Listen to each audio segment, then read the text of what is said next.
Senhor Presidente, Senhor Ministro, Senhor Primeiro-Ministro e membros do Governo, senhoras e senhores deputados, ouvimos todos a apresentação do Senhor Primeiro-Ministro do Programa de Governo para os próximos anos.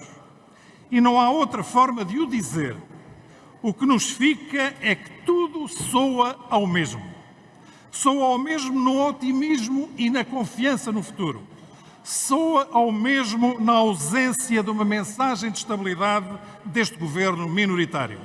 Soa ao mesmo na falta de capacidade e de competência. E o pior de tudo, soa a falsas expectativas que cria nos portugueses. A única coisa verdadeira, Sr. Primeiro-Ministro, é que o senhor governa só para não perder o poder. E isso não só é verdade, como é a confirmação do que fez ao longo dos últimos 4 anos em que se sentou nessa cadeira. Mas vamos por partes. Soa ao mesmo esse otimismo e essa confiança no futuro. O Sr. Primeiro-Ministro quer passar a ideia de que o mundo pode desmoronar-se, mas que nós podemos ficar descansados porque não seremos atingidos por nenhuma crise. Estaremos imunes aos impactos negativos de uma recessão, que seremos uma espécie de oásis graças aos bons ofícios da sua governação, a passada e a futura. Todos sabemos que isso não é verdade. Até podia aproximar-se dela, mas não o é, porque o seu anterior governo não soube cuidar do futuro. Olhou apenas para o presente, para o curto prazo, para o ganho imediato. Repete que Portugal cresceu acima da média europeia, mas omite que tal acontece porque as grandes economias tiveram um comportamento medíocre, sendo certo que uma pequena economia como a nossa é sempre mais vulnerável às crises do que as mais fortes. O seu governo não aproveitou a conjetura de que beneficiou para preparar Portugal para um ciclo económico menos favorável e mais exigente. Não fez as reformas necessárias para robustecer a nossa economia. Tratou apenas de distribuir sem olhar para o amanhã. Desbaratou oportunidades. Apregoou um déficit perto do zero e deixou simultaneamente os serviços públicos à míngua e ficou a dever quase tudo a quase todos.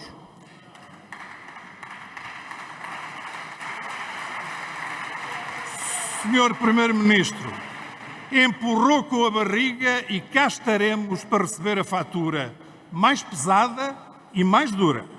Infelizmente, a confiança que o Sr. Primeiro-Ministro endossa para o futuro não tem cobertura nestes últimos 4 anos em que o senhor esteve à frente da governação do país. Não é crível nem por quem precisou dos serviços do Estado e o Estado lhe falhou, nem por quem vendeu ao Estado e o Estado não lhe pagou. Só é de confiança quem é pessoa de bem. Só é pessoa de bem quem paga as suas dívidas e honra os seus compromissos. E, curiosamente, no seu programa de governo não há uma palavra sobre pagamento a fornecedores. O senhor não fez do Estado pessoa de bem.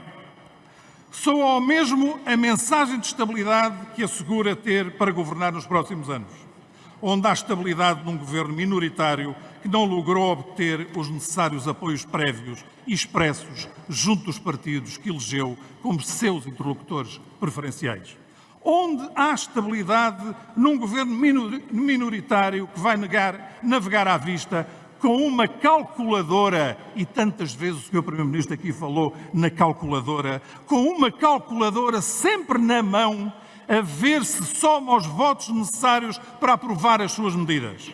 Julgará o Sr. Primeiro-Ministro que os seus parceiros, anteriormente juramentados, mas agora apenas apalavrados, vão ficar satisfeitos com as cedências à esquerda que polvilhou no programa do seu governo? Não o creio. Não lhes vão chegar as migalhas que se deu aqui e ali em jeito de grandes orientações estratégicas. Onde há estabilidade num governo minoritário que tem um primeiro-ministro que não hesitará em provocar uma crise política como já anteriormente o fez com a questão dos professores, se isso se lhe afigurar como politicamente útil e vantajoso, mesmo que não o seja para o país. Ver se há pântanos ou não no seu caminho, Sr. Primeiro-Ministro.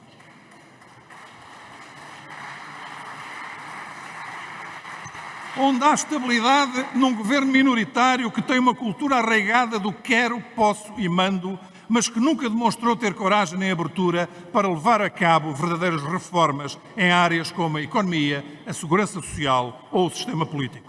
E que agora deixou claro que não tem intenções sequer de levar temas tão estruturantes como estes a debate. Por isso, soa tão bem ao mesmo a capacidade deste governo para executar as políticas que o país precisa. Quantidade não é sinónimo de qualidade. A ideia que fica é que o Sr. Primeiro-Ministro quis compensar ou iludir a evidente falta de rasgo e de ambição deste seu governo, aparentemente seminovo, com uma profunda e exuberante número de ministros e secretários de Estado. Como se mais fosse necessariamente melhor. Não é. Dá-se, de resto, a infeliz circunstância de estarmos confrontados com um programa de governo francamente curto para um governo excessivamente longo. Um programa em que nenhum ministro ou secretário de Estado foi tido nem achado. Tal é o profissionalismo e o compromisso destes governantes com o país e os portugueses, que aceitaram assumir tutelas sem propor uma medida, que disseram sim sem conhecer uma linha do programa que teriam de cumprir, que assinaram um cheque em branco e puseram os seus supostos 4 anos de exercício de funções nas mãos de uma ou outra cabeça pensante. Por aqui se vê e confirma que este governo será um governo para gerir, não para governar. E as consequências serão uma questão de tempo, diria mesmo muito pouco tempo, para o país perceber que um executivo com 70 governantes, cujas funções e competências em muitos casos se vão sobrepor fatalmente umas às outras, é sobretudo um fator de entropia, de imobilismo e de instabilidade governativa de que o país não precisava. Por tudo isto, soam a falso as expectativas que o Sr. Primeiro-Ministro cria nas pessoas. E isso é o mais grave, porque os portugueses merecem mais e melhor. Um programa do governo não deve ser o mesmo repositório das promessas vagas e inconsequentes de um programa eleitoral. Tem que fundamentar as opções tomadas, tem que explicar o caminho que se vai seguir, tem que mobilizar o país para o crescimento e o progresso. Nada disso se vê aqui. É importante para os trabalhadores portugueses o aumento do salário mínimo continua abaixo da média europeia? Claro que sim, e felizmente hoje em dia já ninguém o contesta. Mas antes é preciso saber criar as condições para que a economia tenha capacidade de garantir esse aumento. Não só o aumento do salário mínimo, mas elevar o nível médio da remuneração do trabalho dos portugueses. Caso contrário, arriscamo-nos a ter um país que se rege pela bitola do salário mínimo. Não é isso que o PSD quer e não é isso que os portugueses desejam. Este programa traz-nos uma mão cheia de nada. Na saúde não paga a fornecedores, não reduz a dívida do SNS, não investe em mais e melhores hospitais, apenas diz o que não faz, que é mais contratos de parcerias público-privadas. Não por nenhuma razão lógica ou a pensar no que é o melhor para o país, mas porque pode vir a dar jeito ceder aqui e ali à esquerda. Se em julho, quando a aprovação da Lei de Bases da Saúde, o PS e o Governo ainda não queriam assumir o fim das PPPs, porque alegadamente não era claro que isso representasse o melhor para o interesse nacional, agora, no programa de Governo, parece que estão certos de qual o caminho a seguir. Está clarinho como a água. A geringonça pode não ter edição 2.0, mas a ideologia que vingou é a ideologia da geringonça. E é essa realidade que não devemos deixar de denunciar. O segundo governo de António Costa não pode ser uma versão retocada do anterior nas suas práticas. A conjuntura e as circunstâncias são diferentes. E o Sr. Primeiro-Ministro não herda agora aquilo que de bom herdou em 2015. Não há herança e não haverá desculpas. O segundo, o governo de António Costa não pode repetir situações graves, desprestigiantes, como as que envolvem o triste e simbólico caso de Tancos. Porque nós não vamos esquecer de Tancos, Sr. Primeiro-Ministro. A verdade, por mais inconveniente que seja e incomode quem incomodar, terá de ser conhecida. Estaremos cá, Sr. Primeiro-Ministro, para não o deixar colocar este tema na gaveta. O segundo governo de António Costa não pode aceitar a manutenção por mais tempo de crianças a serem tratadas, crianças com problemas oncológicos, a serem tratadas em contentores. A 2 dias das eleições, o Sr. Primeiro-Ministro foi ao São João ver o andamento das obras da nova ala pediátrica. Um número para eleitor ver, porque não vai lá agora ver, Sr. Primeiro-Ministro. Desde o dia 6 de outubro está tudo parado. O segundo governo de António Costa não pode deixar que haja, às portas de Lisboa e numa zona altamente habitada, um hospital, que é o Garcia de Horta, sem urgência pediátrica, que não consegue preencher vagas, que não consegue atrair profissionais. Este programa de governo traz medidas que atraiam os profissionais de saúde para o Sistema Nacional de Saúde. Nem uma medida, Sr. Primeiro-Ministro, nem uma medida deve a quase todos e não satisfaz ninguém. Não é mais do que uma casa de tijolos construída em alicerces de papel, à custa dos portugueses e das instituições. O segundo governo de António Costa não pode deixar de assumir a responsabilidade pelo fracasso rotundo de medidas como o programa Regressar, que tinha como objetivo trazer de volta os portugueses que saíram do país na altura da Troika. Durante os seus 4 anos, o governo socialista não só não conseguiu atrair os portugueses de volta, como nem sequer impediu a sua saída. Foram pelo menos 350.000 os portugueses que saíram do país durante o período do governo socialista.